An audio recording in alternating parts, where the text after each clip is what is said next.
Hi అండి. అందరికీ నమస్తే. నేను మీ ప్రియ. మన ఎస్హెచ్ ముచ్చట్లకి స్వాగతం. ఈరోజు మన వీడియోలో టాపిక్ ఏంటంటే ఇంట్లో నెయ్యి అయితే చేసుకుంటానండి ఇప్పుడు. అవన్నీ కూడా మీకు షేర్ చేస్తాను. సో వీడియో అనేది ఎండింగ్ వరకు స్కిప్ చేయకుండా చూసేయండి. ఓకే. సో ఇక్కడ చూస్తున్నారు కదండీ మన లలితమ్మ అయితే మార్నింగ్, ఈవినింగ్ పాలైతే ఇచ్చేస్తుందనమాట. మొన్నే కదా డెలివరీ అయింది. సో ఈ పాలైతే నేను కాచేస్తున్నాను. మార్నింగ్ టైమ్, ఈవినింగ్ టైమ్ కూడా పాలు తీస్తాము. పాలు చల్లారిన తర్వాత మనకి మీగడైతే ఇలా కడతదండి. సో చూసారు కదా మంచి కలర్‌లో మీగడైతే ఇలా కడతది. సో రోజు మార్నింగ్, ఈవినింగ్ కూడా 2 గిన్నెల్లో మరగబెడతాను. సో 2 గిన్నెల్లో వచ్చిన మీగడంతా కూడా రోజు కలెక్ట్ చేస్తానండి. కలెక్ట్ చేసిన మీగడంతా కూడా నేను ఫ్రిడ్జ్‌లో స్టోర్ చేస్తానన్నమాట. ఓకేనా? సో ఇక్కడ చూస్తున్నారు కదండీ 1 వీక్ నుంచి స్టోర్ చేసిన మీగడ అన్నమాట. ఇదంతా కూడా ఇలా గట్టిగా అయిపోతది ఫ్రిడ్జ్‌లో పెట్టుకుంటే. సో ఈ మీగడలోనే మనం వాటర్ పోసుకొని చక్కగా మళ్ళీ తోడు వేసి తోడు పెట్టుకోవచ్చు పెరుగులాగా. కాకపోతే నేను అలా అయితే చేయనండి. ఈజీ ప్రాసెస్ అన్నమాట. తొందరగా అయిపోవడానికి నేనైతే ఈ మీగడని కొంచెం వాటర్ పోసేసి ఒక 4 చెంబులు వాటర్ అనేది పోసి ఇలా చిలుక్కుంటే చక్కగా మీగడంతా కరిగి వెనలా తయారైపోతుందన్నమాట. ఈజీ ప్రాసెస్ అన్నమాట ఇది. సో ఇదంతా మనం ఇలాగా చిలుక్కుంటే చక్కనైన వెన్న అయితే రెడీ అయిపోతుందండి. అదంతా కూడా తీసేసి ఒక 2-3 టైమ్స్ మనం వాటర్లో పోసి కడుక్కోవాలన్నమాట. అంటే పాలు ప్రొడక్ట్ ఏదైతే మనకి అంటుకొని ఉంటుందో ఆ వెన్నకి అదంతా తొలగిపోయినంత వరకు మనం దాన్ని కడిగేసుకోవాలన్నమాట. అది కూడా ఏంటంటే మనం చల్లటి నీళ్ళలోని వేసి కడిగేస్తే అదంతా కూడా క్లియర్ అయిపోతుంది. వెన్న కూడా కొంచెం గట్టి పడుతుందన్నమాట.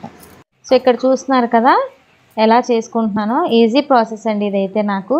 సో చూస్తున్నారు కదండి వెన్న అంతా చక్కగా మనకి పైకి వచ్చేసింది అనమాట. ఇదంతా కూడా తీసి మళ్ళీ ఇంకొక బౌల్లో వాటర్ పోసి అంటే కూల్ వాటర్ అయితే పోసుకున్నాను. అందులోని ఇదంతా కూడా నేను షిఫ్ట్ చేసేసుకుంటాను అనమాట. చూస్తున్నారు కదా ఎలా వచ్చిందో. చక్కగా కాటికలాగైతే వచ్చిందనమాట. చూస్తున్నారా? వారం వారం ఈ పని అయితే నాకు ఉంటుందండి. సో చూస్తున్నారు కదండి నేను బౌల్స్ మార్చి నేను ఇదంతా కూడా కడుగుతున్నాను కదా. వాటర్ అనేది చాలా తెల్లగా వచ్చేస్తుంది అనమాట. ఇలా వచ్చేసేటప్పటికి మనకి మంచిగా రెడీ అయిపోయినట్టు. సో ఇదంతా కూడా నేను తీసి షిఫ్ట్ చేసేస్తున్నాను. ఏదైతే నేను బాగా యూజ్ చేస్తానో నెయ్యి మరగబెట్టడానికి కొంచెం పెద్దదే తీసుకున్నానండి.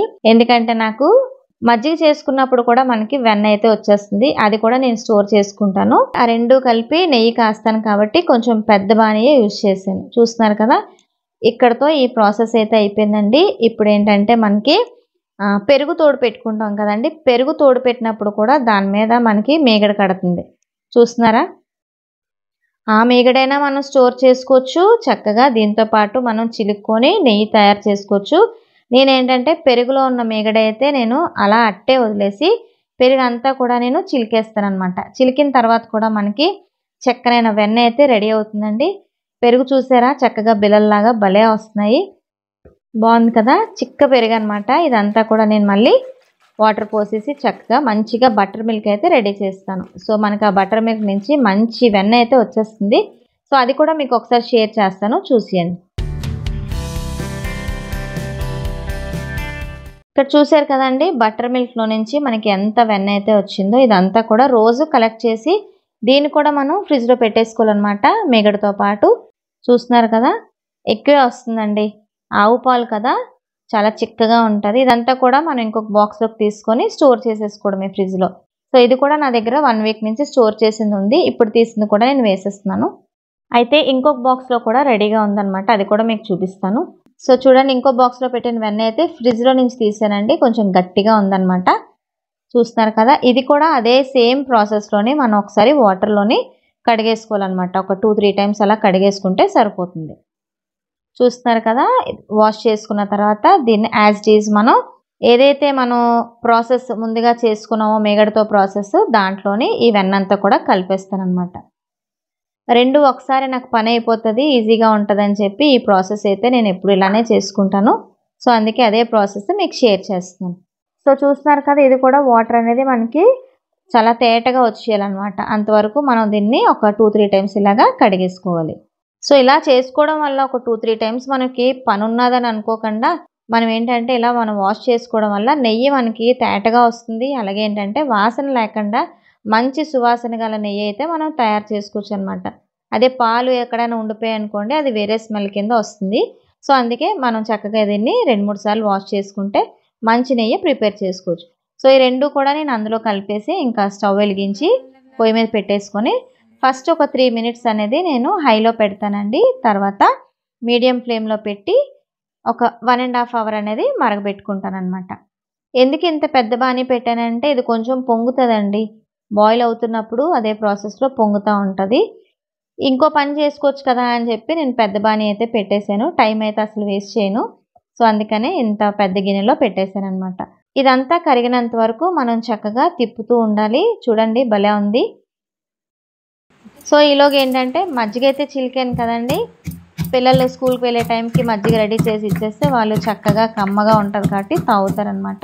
అయితే దీంట్లోకి నేను అల్లం, పచ్చిమిర్చి, ఫ్రెష్గా తెంపుకున్న కరివేపాకు రెబ్బలు అయితే తీసుకొచ్చాను మజ్జిగలో కలపడానికి అనమాట. దాంతోపాటు మనం జీలకర్ర పొడి కూడా యాడ్ చేసుకుంటే సూపర్గా ఉంటుంది టేస్ట్ అయితే.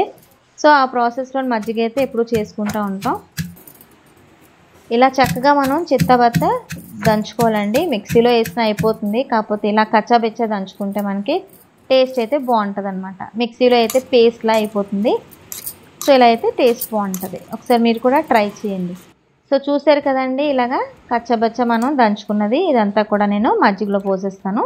తగినంత సాల్ట్ వేసుకొని జీలకర్ర పౌడర్ ఒక 1.5 స్పూన్ కలుపుకుంటే టేస్ట్ అయితే అద్భుతం. సో ఇక్కడైతే స్కూల్కి వెళ్ళడానికి రెడీగా ఉన్నారు పిల్లలైతే. మా వరలక్ష్మి, భార్గవి, ఈశ్వర వీళ్ళందరూ కూడా మజ్జిగ చేసి ఇచ్చేస్తే చక్కగా పిల్లలకి గ్లాసెస్లో వేసి ఇచ్చేస్తున్నారనమాట. మనకేంటంటే టిఫిన్ తినే టైంలోని మనకి ఇలాగ మజ్జిగ ఇచ్చేసుకుంటే పిల్లలకి చలవ చేస్తుంది అనమాట. మామూలుగా అయితే వీళ్ళు టిఫిన్ లేదనుకుంటే అంటే ఎవరైనా స్పాన్సర్ లేరు అనుకుంటే మనకి కర్డ్ రైస్ పెడతాం. సో అలాంటప్పుడు ఏంటంటే పెరుగన్నం తినేస్తారనమాట. సో చూస్తున్నారు కదండి, పిల్లలైతే చక్కగా రుచికరమైన మజ్జిగ అయితే పిల్లలు తాగేసి ఇంకా స్కూల్కి అయితే బయలుదేరుతున్నారండి. టాటా బాయ్ బాయ్ చెప్పేసి వాళ్ళకి స్కూల్ బయలుదేరుతారు. నేను వీళ్ళు వెళ్ళిన 1 అవర్కి వెళ్తానండి. నాకు వీళ్ళతో పాటు వెళ్ళడానికి అవ్వదు, మిగతా వర్క్స్ కూడా ఫినిష్ చేసుకుని వెళ్ళాలన్నమాట. నాకు ఇంకా వంట పని అయితే ఉందండి. ఈలోగా నెయ్యి కూడా ఎలా అయిందనేది మనం చూద్దాం. ఒకసారి వచ్చేయండి. సో చూస్తున్నారు కదండి, నేను పిల్లల్ని దేబెట్టి వచ్చేటప్పటికి నెయ్యి అంతా కూడా ఎలా అయిందనమాట. ఈ ప్రాసెస్లోని పైకి కిందికి తేలాడుతూ ఉంది. ఇదంతా నురగంతా కరిగిపోయి చక్కగా నెయ్యి తయారయ్యేటప్పటికి మనకి చాలా టైం అయితే పడుతుంది. కొంచెం ఒక హాఫ్ వరకు మరిగిన తర్వాత తమలపాకులు అయితే వేసానండి. తమలపాకులతో పాటు కరివేపాకు రెబ్బలు కూడా వేసాను అనమాట. మా నానమ్మ అయితే ఇలా కరివేపాకు రెబ్బలు ఇలాగే వేసేది. అయితే దీంట్లో మమ్మీ ఏంటంటే మునగాకు కూడా వేస్తుంది. స్మెల్ బాగుంటుందండి.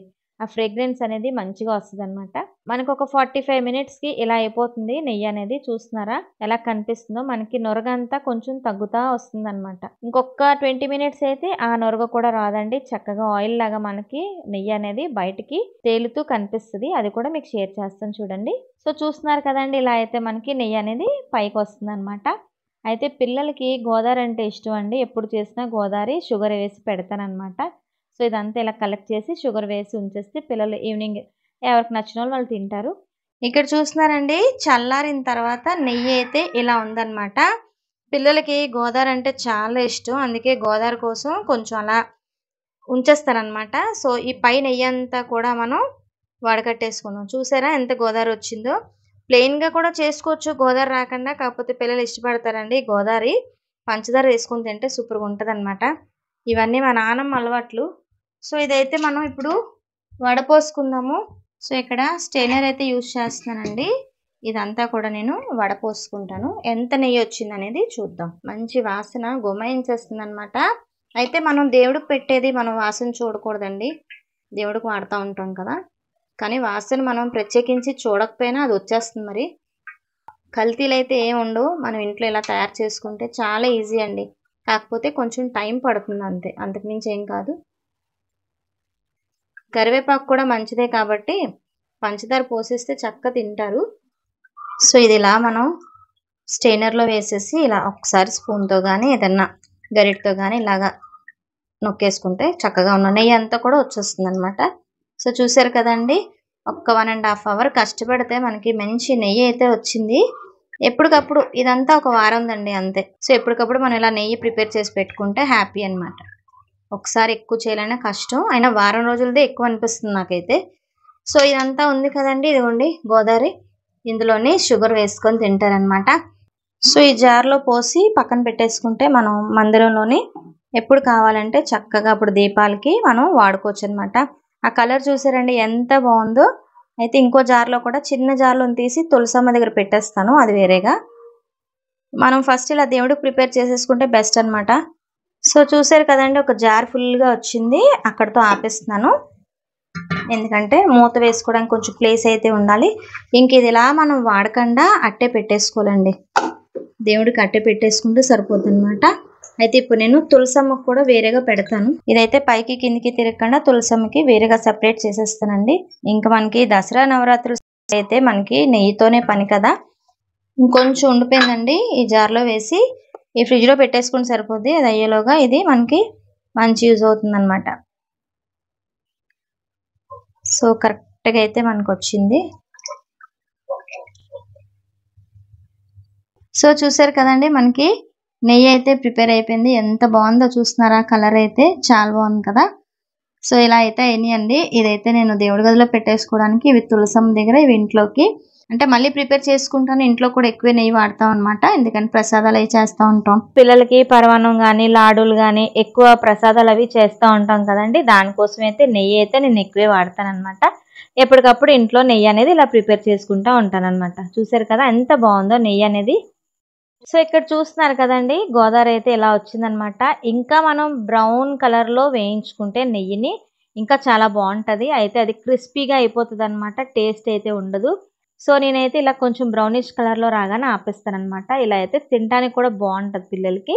ఇందులో ఒక 2-3 స్పూన్స్ షుగర్ అనేది యాడ్ చేసుకొని చక్కగా తింటే భలే ఉంటుంది అనమాట. చాలా టేస్ట్ అయితే బాగుంటుంది. అప్పట్లో చిరుతిండ్లు అనేవి ఇవన్నమాట, భలే ఉంటాయండి అప్పట్లోనే స్నాక్స్ అన్నీని. ఇప్పుడైతే అన్నీ డిఫరెంట్గా వచ్చేసినాయి కానీ. సో చక్కనైన నెయ్యి అయితే మంచిగా ప్రిపేర్ చేసుకున్నాం కదండి, ఇంట్లోనే హోమ్ మేడ్ గీ అనమాట. సో కలర్ చూస్తూ ఉంటే ఎంత బాగుందో కదండి, చూడముచ్చటగా ఉందన్నమాట. ఇది నెక్స్ట్ డేకి ఇంకా కొంచెం డార్క్ కలర్ అవుతుందండి, అది కూడా ముద్దుగా తయారవుతుంది అనమాట. స్పూన్ పెట్టి మనం తీసుకొని వేసుకోవడానికి కూడా చాలా బాగుంటుంది. ఓకేనా. సో అయితే మమ్మీ అయితే మునగాకు వాడుతుంది అనమాట, అలాగే తమలపాకు కూడా వాడతారు, మంచి ఫ్లేవర్ కోసం అనమాట. అయితే నేను దేవుడి కోసం వాడతాను కదా అని చెప్పి తమలపాకు కూడా యూజ్ చేశాను. సో ఇలా వచ్చినాయి అనమాట. వారం రోజులకి ఇంత నెయ్యి అయితే తీసుకుంటాను. సో ఇది విషయం మీకు నచ్చే ఉంటుంది. సో నచ్చితే లైక్ చేయండి, వీలైతే ఫ్రెండ్స్కి షేర్ చేయండి. అలాగే మన ఛానల్ ఇప్పుడు వరకు అయితే ఎవరైతే సబ్స్క్రైబ్ చేసుకోలేదో సబ్స్క్రైబ్ చేసేయండి. అయితే ఇంకో నోట్ ఏంటంటే, వీడియో చూస్తున్నారు కానీ లైక్స్ అయితే కొట్టట్లేదండి. లైక్స్ కొడితే వీడియో అనేది పుషప్ అవుతుంది అనమాట. సో వచ్చే వీడియోస్లో మిమ్మల్ని కలుసుకుంటాను. అంతవరకు నేను సెలవు తీసుకుంటానండి. మరి ఉంటాను. సమస్త లోక సుఖినో భవంతు.